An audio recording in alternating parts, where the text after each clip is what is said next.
So, Rebecca Norton, here you are with me, Andrew Gibbons, and today I've set you up as someone who certainly knows a lot more than me, so there's not much there, but I'm sure you know a heck of a lot more than me, on the subject of well-being, something I've looked at, walked away from, not got deeply into, but I know you know a lot more about than me. So, well-being, Rebecca, what's it all about, and why should we in the learning and development sector know more about it and use it more? Thank you, Andrew.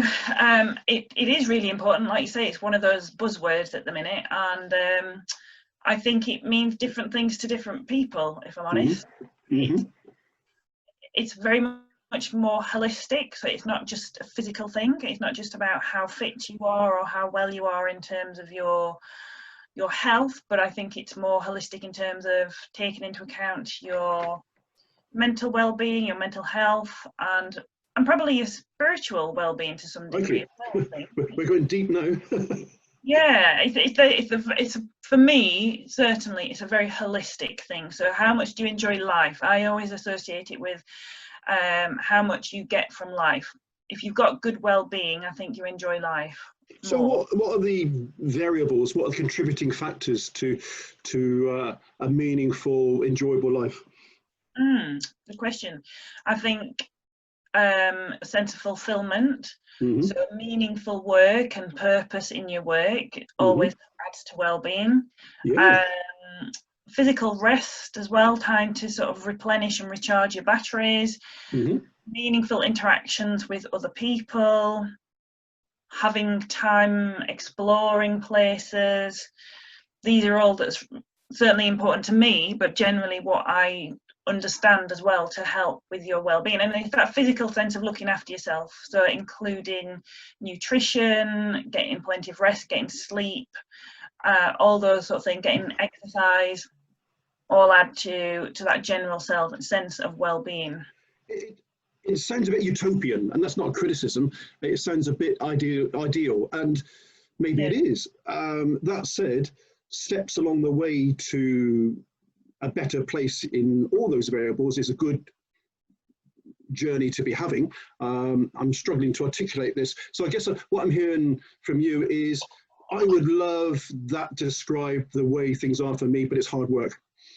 Yeah, it is. And I think actually that's part of the problem. It's, for some people, well-being is a bit wishy-washy. Well, what does that actually mean, and how do I achieve it, and how do I know if I've achieved it?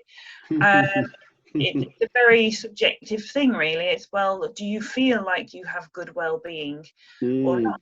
In some respects, I suppose. There are scales to measure it. There's different scales. There's the PERMA model. Don't ask me what it stands for because I can't remember off the top of my head. But there's different ways of measuring your well-being, so that's something you do. But obviously, if you're going to take a baseline measure, then you need to change something in your life that will ultimately increase your well-being over time. And that's what you said. Potentially, it can feel hard work, but there's a saying: what's easy to do doesn't necessarily mean it's good for you. Sure. Long term, something that's hard to do is probably better for you. It's developing those habits that will really help you to develop that sense of well-being. So, getting into good habits of sleeping well and plenty of hours each night, making sure that you're eating well, going out for exercise, and building into your schedule all these positive things like seeing other people and doing meaningful activities. And it takes time and effort, but ultimately it's worth it. I suppose what one person's well-being profile is different from another, either significantly or by degrees. What would make me feel that I'm enjoying well-being might be different to yourself. Yes, and I think that's, so as a coach who's particularly interested in well-being, that's something that I will sit down and work out with my clients. First of all, is what does well-being mean to you? That's a good. I'm writing that down. What does good well-being look like? If you had that sense of well-being, what does it mean that you will be doing? How do you know that you've got good well-being? So you're right, it is very personal. There's no one thing that will fit everybody, definitely. So it's possible, either explicitly and consciously or not, to imprint our own thoughts on what's well-being on another. Yeah, I mean, it's fine to share ideas, and that might help you to come up with your own thing that you perhaps haven't thought of. But no, I don't think we can say, well, this is my well-being and therefore you need to do it because this will be good for your well-being as well. It's helping that person find something for themselves. Yeah, it is, and you mentioned the word wishy-washy. That's a very unfair word, of course, but I think a lot of people who haven't looked at this in depth, and I'm one of them, in terms of looking at it in depth, I just haven't done. A lot of people would say, oh yeah, well-being is just another buzzword. Well, I've always believed, and you're convincing me, it's deeper and more meaningful than that. Yes, it certainly is. And I think sometimes the word is just sort of thrown out there as, like you say, as one of these buzzwords, but it's not ultimately.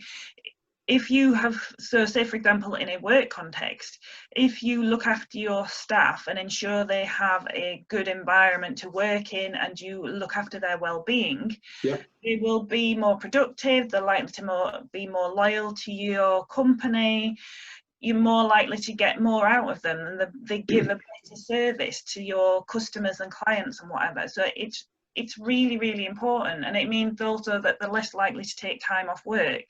They're not going to be as stressed.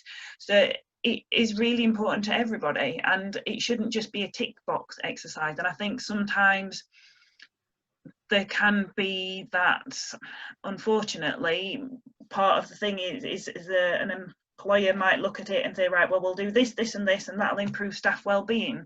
Yeah, and give them a nice canteen and put some tellies up in the mess area. Yeah, and that doesn't work. It has to be something that is really meaningful to your employees, and it has to be something that you work at. It's not, like I said, it's not the same for everybody in the first instance anyway, but if you genuinely took people's well-being seriously, I think you would automatically be able to improve some things. So Rebecca, taking account of what you're just saying there, and seeing this at a practical level, well-being isn't about policies. To me, well-being is about managerial practices that actually either make this work or prevent it. It's what managers do operationally that creates well-being. Yes, and I think they can set a good example. If managers are always working longer hours and they're not going home on time, then that means it makes it very difficult for their staff to leave work without feeling guilty and feeling like, oh well, maybe I should be putting extra hours in. So I think managers have a much more pivotal role than they perhaps think they do, in terms of how do they, is there a culture of well-being in the workplace? I'm writing that down too. A good example of, another bad practice in work is sitting at your desk to eat your lunch and continuing to do work and check emails or answer phone calls and things. Managers need to set a really good example of leaving their desk and actually taking their lunch break, and encourage their colleagues to do the same as well. I worked somewhere where my manager would always leave the office on her lunch break. She would always go out for a walk or just leave the office and go and eat a lunch somewhere else or whatever. And I thought that's fantastic. That's really encouraging us as staff members that, one, it's all right to do that, and two, it is something that we should actively be doing as well. Managers can play a huge role in their behaviour, not even what they say, in their behaviour that will encourage that well-being practice. And I think that's going to be harder to do in the post-pandemic world, where more is going to be sought from less people and people are going to feel under the cosh. Yeah, I think again we need to be really mindful of that, because if we don't look after well-being, either our own or help other people to do the same, we're going to end up with a lot of burned out people. And ultimately, in the long run, that doesn't serve anybody, because then you just have more people stressed, more people off work, and that puts more pressure on the people who are then left in work. I don't think there's an argument against this, but it's not an easy thing to achieve. No, it isn't, and it does have to be. It has to be a top-down approach. I think that it needs to be taken seriously right at the top level of any organisation, and actually put practical steps in place so that people can take lunch breaks properly. Because again, some people possibly feel that they can't leave the desk because they have to be covering, the phones or doing something else. So it's making sure you've got the practical in place